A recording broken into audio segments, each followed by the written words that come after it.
గోరా ఎక్స్పర్ట్ల ప్రేక్షకులకి స్వాగతం.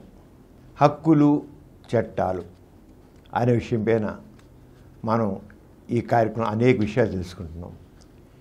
ఇప్పుడు మానవ హక్కుల గురించి మనం తెలుసుకుంటాం. మానవ హక్కుల ఉల్లంఘన ఎలా జరుగుతోంది, అసలు రాజ్యాంగపరంగా మానవ హక్కులకి రక్షణ ఎంతవరకు ఉంది, అలాగే మనం మానవ హక్కులు అంటూ అనే వాటిల్లో ఎన్నింటికి రాజ్యాంగపరంగా ఏ విధంగా వాటికి దాంట్లో చట్టపరంగా ఉన్నాయని కూడా తెలుసుకోవాల్సిన విషయం అంతా ఉంది.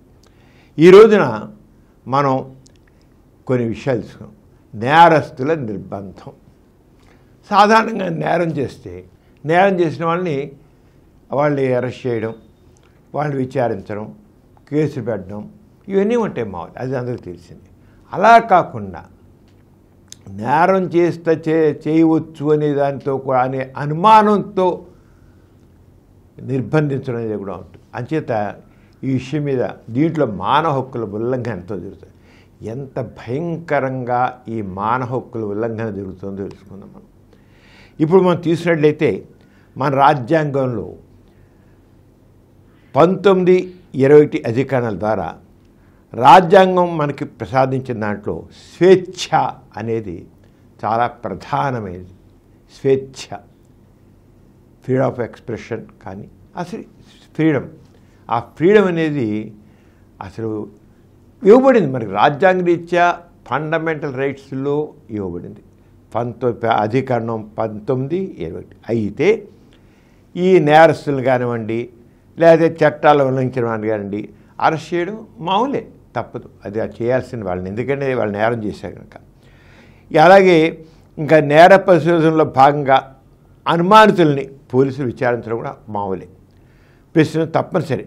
అయితే ఈ అనుమానితులను తరగతిగా తీసుకుని ఆ దాంట్లో విచారణ పేరుతో వారాలు నెలల తరబడి అక్రమంగా లాకప్లో నిర్బంధంలో ఉంచడం, బలవంతంగా ప్రలోభపెట్టి నేరాన్ని ఒప్పించడం, అలాగే థర్డ్ డిగ్రీ ప్రయోగం చేయడం ఉంటున్నాయి. ఇది హ్యూమన్ రైట్స్ ప్రకారం నేరం జరిగింది. ఆ నేరం జరిగినప్పుడు నేరం చేయబడ్డ వాళ్ళ విషయంలో కానీ, వాళ్ళకి సహాయం చేసిన వాళ్ళని కానీ, దానికి సంబంధించిన వ్యక్తులను కానీ తీసుకుని విచారించి మామూలే, ఏదో ఒకసారి తీసుకుని ఒక రోజు నుంచి చేయొచ్చు. అలా కాకుండా వాళ్ళని తీసుకుని లాకపులు పెట్టి వారాలు నెలల తరబడి అక్రమంగా ఉంచడం, థర్డ్ డిగ్రీ ఉపయోగించడం, కొట్టడం, నారక బాధ పెట్టడం, ఇవన్నీ ఉంటున్నాయి అన్నమాట. ఇది మాత్రం మనకి రాజ్యాంగం ఇచ్చినటువంటి స్వేచ్ఛ దాన్ని ఉల్లంఘించడం మరి మానవ హక్కులకు తప్పకుండా వస్తాయి. కానీ ఎక్కడ అవుతుంది అలాగా? ఇది చాలామంది చూస్తున్నాం. ఇక్కడ మరి తీసినది పోలీసు వ్యవస్థలో ఇలాంటి వాటి ఉల్లంఘన చాలా ఎక్కువ జరుగుతుంది. పోలీసుల ద్వారా నేరారోపణ కింద ఒక వ్యక్తిని అరెస్ట్ చేసినప్పుడు ఒక విషయం తెలుసుకోవాలండి, చాలా ముఖ్యమైన విషయం అది. ఒక వ్యక్తిని అరెస్ట్ చేసినప్పుడు నేరారోపణ, వీళ్ళు నేరం చేశాడను లేదా సహకరించాడను అన్నట్టు చేసినప్పుడు అరెస్ట్ చేసిన సమయం నుండి 24 గంటల లోపల ఆ వ్యక్తిని మేజిస్ట్రేట్ను తప్పకుండా ప్రవేశపెట్టాలి. ఓ నేరం చేశారు అనుకున్నారు, ఓ నేరస్తుడు అనుకున్న వాడిని అరెస్ట్ చేశారు. అరెస్ట్ చేసిన తర్వాత 24 గంటల లోపల ఆ దగ్గరలో ఉన్న మేజిస్ట్రేట్ దగ్గర అతన్ని హాజరుపరచాలి. అప్పుడు మేజిస్ట్రేటు నిర్బంధంలో తీసుకోవాలంటాడా వద్దంటాడా, ఇంకా మేజిస్ట్రేట్ ఇష్టం ఉంది. మేజిస్ట్రేట్ 15 రోజులు రిమాండ్ అనొచ్చు, లేదా వారం రోజులు రిమాండ్ అనొచ్చు, లేకపోతే ఏమీ లేదు అనొచ్చు. అది మేజిస్ట్రేట్ యొక్క న్యాయ నిర్ణయం బట్టి ఉంటుంది అన్నమాట. కానీ పోలీసులు ఒక నేరం చేశారు, నేరస్తులు తీసుకుని వారాలు నెలల తరబడి వాళ్ళు ఎవరికీ తెలియకుండా ఒకచోటి మరో చోటికి తిప్పుతూ చేయడం అనేది మానవ హక్కుల ఉల్లంఘన. ఇలా ఎన్నో జరుగుతాయి, ఒకటి కూడా కాదు. అది మనకి రాజ్యాంగంలో ఫండమెంటల్ రైట్స్లో, ప్రాథమిక హక్కుల్లో రాజ్యాంగరీత్యా మనకిచ్చిన హామీలో అధికరణ 19ని ఉల్లంఘించడమే ఇక్కడే మానవ హక్కులు మనం అడుగుతుంది. మానవ హక్కుల గురించి డిమాండ్ చేసే వ్యక్తులు ఇలాంటి విషయాల్లో రావడం జరుగుతుంది. చాలా జరుగుతాయి, ముందు తెలుసుకో ఎలా ఉన్నాయో. కానీ ఇలా ఇంత 24 గంటలు ప్రవేశపెట్టారు. ఎంతమంది ఎన్ని చేస్తున్నారండి? 1000కి ఒక్క కేసు కూడా చేయట్లేదు. అంటే 1000కి ఒక్క కేసు కూడా మీకు మేజిస్ట్రేట్ ముందు 24 గంటలుగా ప్రవేశపెట్టట్లేదంటే ఎన్ని రకాలుగా మానవ హక్కుల ఉల్లంఘన జరుగుతుందని మనం అర్థం చేసుకోవచ్చు. ఎన్నిట్లు మానవ హక్కుల ఉల్లంఘన జరుగుతున్నారు. అంచేత దీనికి ముఖ్యంగా దానికైనా పోలీస్ వ్యవస్థలోనే మార్పు రావాలి, తప్పకుండా రావాల్సింది. అలాగే కొంతమంది మామూలు డబ్బులు ఉన్నారనుకోండి, వాళ్ళైతే సరే ముందస్తు బెయిల్ పుచ్చేసుకుంటున్నారు. పేరు పెత్తందారులు, పెద్దోళ్ళు, డబ్బులు వాళ్ళు డబ్బులు ఇచ్చి ముందస్తు బెయిల్ నేరం చేస్తే నేరం చేస్తున్నారు వాళ్ళు, కానీ అరెస్ట్ చేయకుండానే ముందస్తు బెయిల్ ఇచ్చేయడం కూడా జరుగుతుంది. ఆరంగా ఎస్కేప్ అవుతున్నారు వాళ్ళు.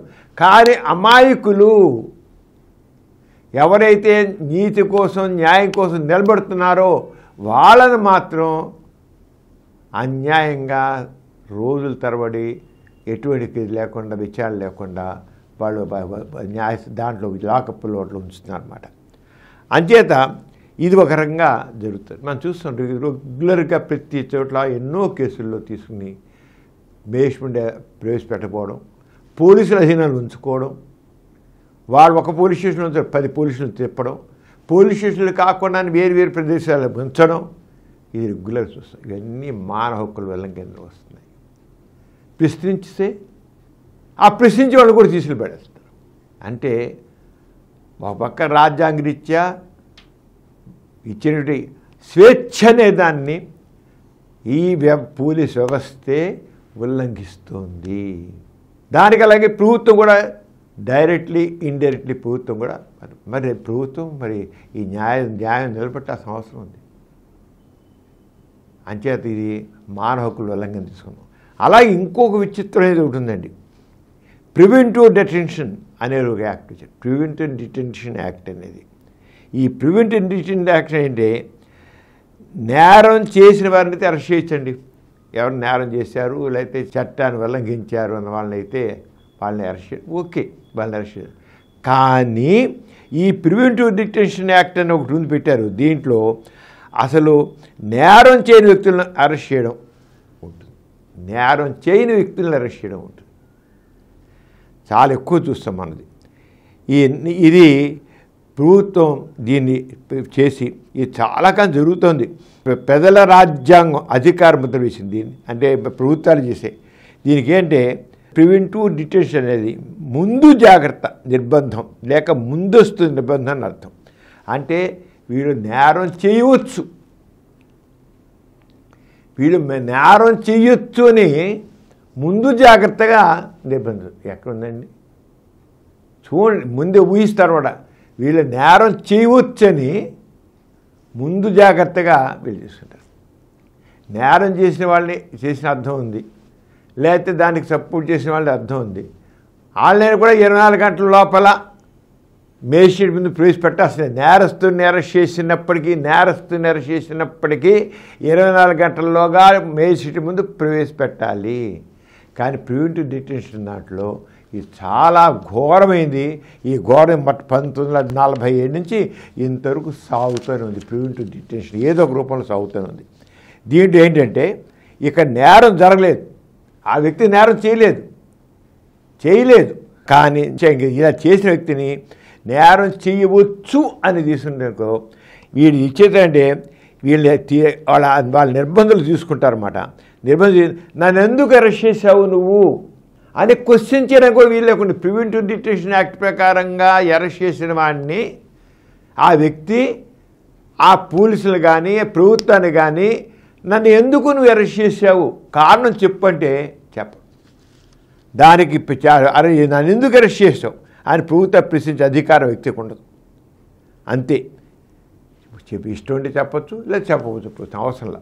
నువ్వు నేరం చేస్తావు అనుమానంతో అరెస్ట్ చేసావయ్యా అంతే, అదే కారణం. నువ్వు నేరం చేయవచ్చని అనుమానంతో అరెస్ట్ చేసావు. ఇప్పుడు అలాగే ఎంతమందో జైళ్ళల్లో మొగ్గుతున్నారు.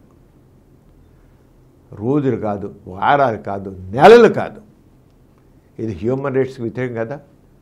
రాజ్యాంగం వ్యక్తి స్వేచ్ఛకి ఇచ్చినటువంటి ఆ స్వేచ్ఛ అనేది ఆ ప్రభుత్వాలు ఉల్లంఘించడానికి ప్రివెంటివ్ డిటెన్షన్ యాక్ట్ అనేది ఉల్లంఘించడం. ఇది ఏ రకంగా పీడీ యాక్టు, ఆ నాసా యాక్టు, ఎంసా యాక్టు ఈ మొదలైన పేరుతో 1940 నుంచి ఇంతవరకు మన ప్రజాస్వామ్య భారతదేశంలో జరుగుతూనే ఉంది. ఇది ఎంతవరకు హర్షణీయం చెప్పండి? ఇది మానవ హక్కుల ఉల్లంఘన కాదా? నువ్వు నేరం చేయవచ్చని ముందు నువ్వు నేరం చేయొచ్చు, నేరం చేయలేవు, నేరస్తుని అరెస్ట్ చేయాలి. ఇంకా పైగా ఎందుకు అరెస్ట్ చేసావంటే నువ్వు దానికి ఆన్సర్ చేయాల్సిన అవసరం లేదు. ఆ ప్రివెంటివ్ డిటెన్షన్ యాక్ట్ నోరు నొక్కేస్తుంది, న్యాయం నోరుని నొక్కేస్తుంది. ప్రశ్నించే అధికారం లేకుండా కూడా ఏది PD act, NASA act and ఎంసా యాక్టు. అంచేత ఈ రంగా పీడీ యాక్ట్ అనేది ముఖ్యంగా డిటెన్షన్, ఇది స్వేచ్ఛను హరించడమే. ఇది 19 అధికరణానికి విరుద్ధం.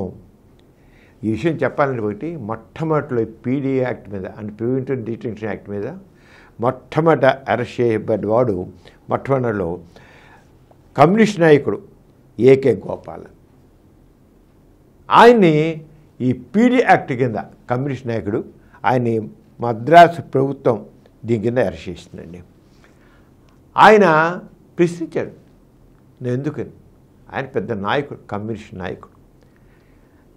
సాధారణంగా ఆయన ఏం చేయాలంటే ఈ పీడీ యాక్టు సహజ న్యాయ సూత్రాలకు విరుద్ధం అని సుప్రీంకోర్టులో ఆయన తరపున న్యాయవాది అడిగారు.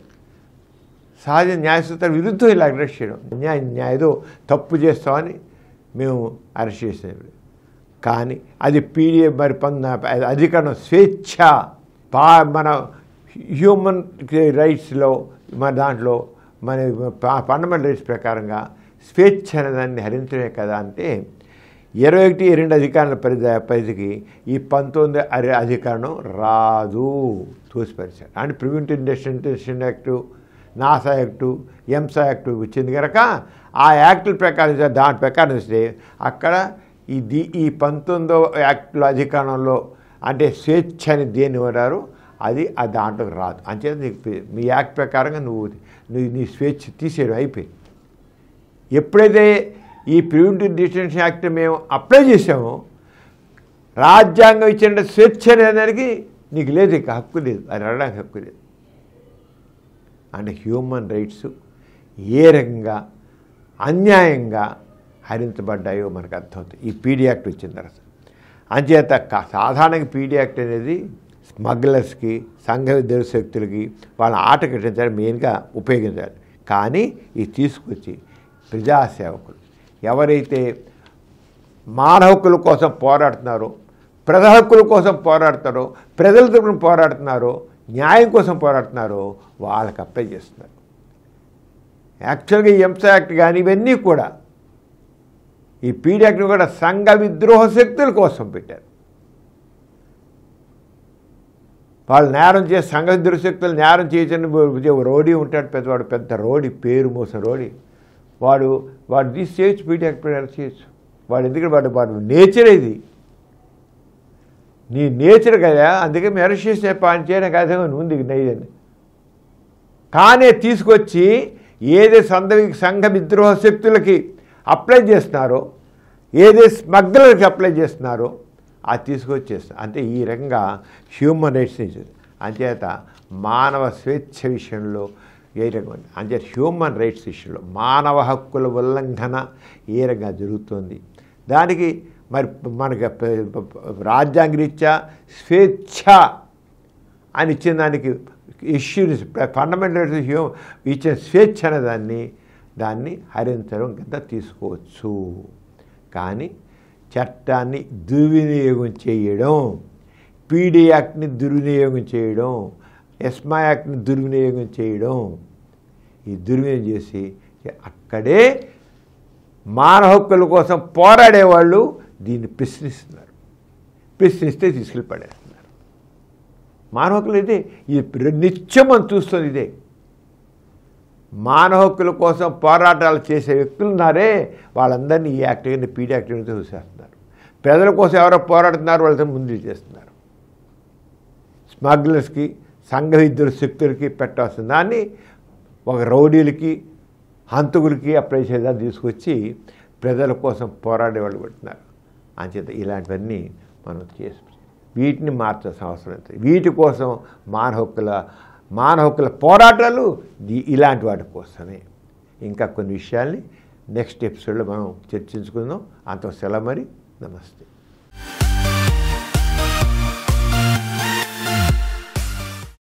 ఈ కార్యక్రమం మీకు ఎంతో నచ్చింది కదా. ఇటువంటి మరిన్ని వీడియోల కోసం అనతి కాలంలోనే 20 కోట్ల వ్యూస్ సాధించిన డాక్టర్ సమరం మల్టీ ఛానల్ నెట్వర్క్ సమర్పించు గోరా ఎక్స్పర్ట్ల ఛానల్కు సబ్స్క్రైబ్ చేయండి, లైక్ చేయండి, మీ ఫ్రెండ్స్కి షేర్ చేయండి. అలాగే ప్రక్కనున్న గంట సింబల్ని ప్రెస్ చేయడం మర్చిపోకండి. Please download Samaram Channels app from Google Play Store and watch your favorite channels. Click the bell icon and subscribe to the channels.